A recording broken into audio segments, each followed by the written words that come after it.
सो जो first question हमारा है, what do gender roles refer to? ठीक है, option A is biological characteristics associated with being male और female. No, gender role has nothing to do with the biological characteristics. ठीक है, biological characteristics में हमारे sexual organs आते हैं, उसमें हमारे रिप्रोडक्टिव ऑर्गन्स आते हैं।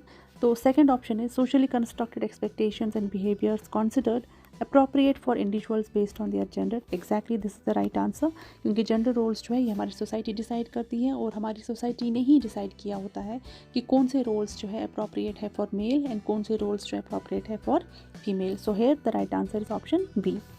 Moving to next question, gender stereotypes refers to. तो जेंडर स्टीरियोटाइप का क्या मतलब होता है? First, fixed roles and expectations assigned to individuals based on their sex.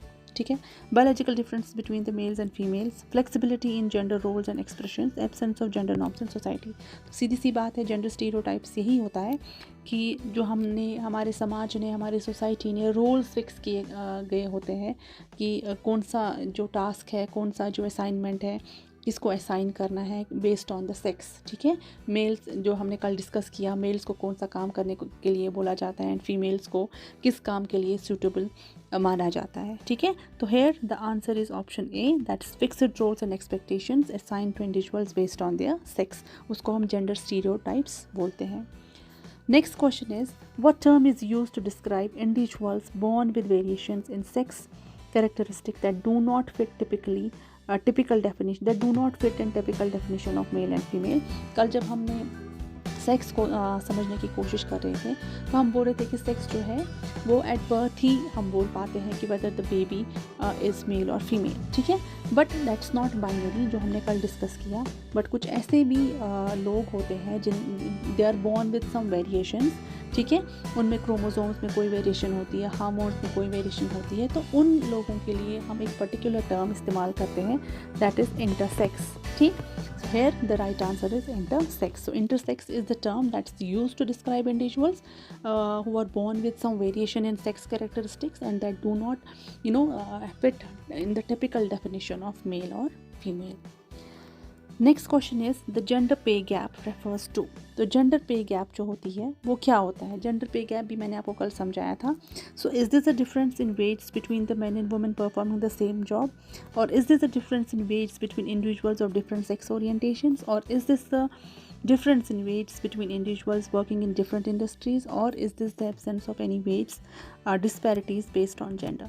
ठीक है, सो जेंडर पे गैप जो है, this is the difference in the wages between men and women performing the same job. ठीक है, option A is the right answer कि men and women एक ही काम करते हैं दोनों. ठीक है, there is no difference in the work they do, there is no difference in the work they perform, they are doing the same job. ठीक है, बट पैसे में फ़र्क रहता है, सैलरी में फ़र्क रहता है.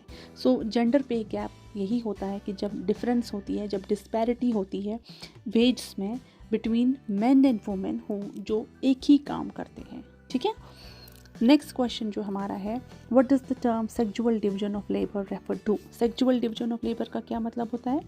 Sexual division of labour, is it allocation of task and responsibilities based on sexual orientation, और is it the division of household course based on the individual preferences, or is this the allocation of tasks and responsibilities based on gender with the society, or is this a division of labor based solely on the physical strength. So here the right answer is option number C कि sexual division of labor जो होता है that is allocation of tasks and responsibilities based on gender within a society. ठीक है, here the right answer is option C. Next question, which of the following best defines gender identity. So इनमें से कौन सा option है जो best define करता है जेंडर आइडेंटिटी को? ठीक है, फर्स्ट ऑप्शन जो हमारा है वो है biological characteristics associated with being male और फीमेल. ठीक है, second, social roles and expectations based on one's assigned sex at birth, personal sense of being male female and blend of both, और is it physical attribute such as chromosomes and hormones. ठीक है, तो जो हमारा इसमें से जो best definition है जो डिफ़ाइन करती है जेंडर आइडेंटिटी को, वो है option C, personal sense of being male female, a blend of both और नीदर.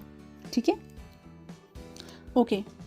सो ये जो ऑब्जेक्टिव्स हमने डिस्कस किए, कुछ इंपॉर्टेंट एमसीक्यूज़ हैं कल वाले टॉपिक को लेके, जिस पे हमने कल डिस्कस किया था, सेक्स डिस्कस किया था, जेंडर डिस्कस किया था, and the sexual division of labour को डिस्कस किया था। तो उस पर ये कुछ इंपॉर्टेंट क्वेश्चन थे जो आज हमने डिस्कस किए।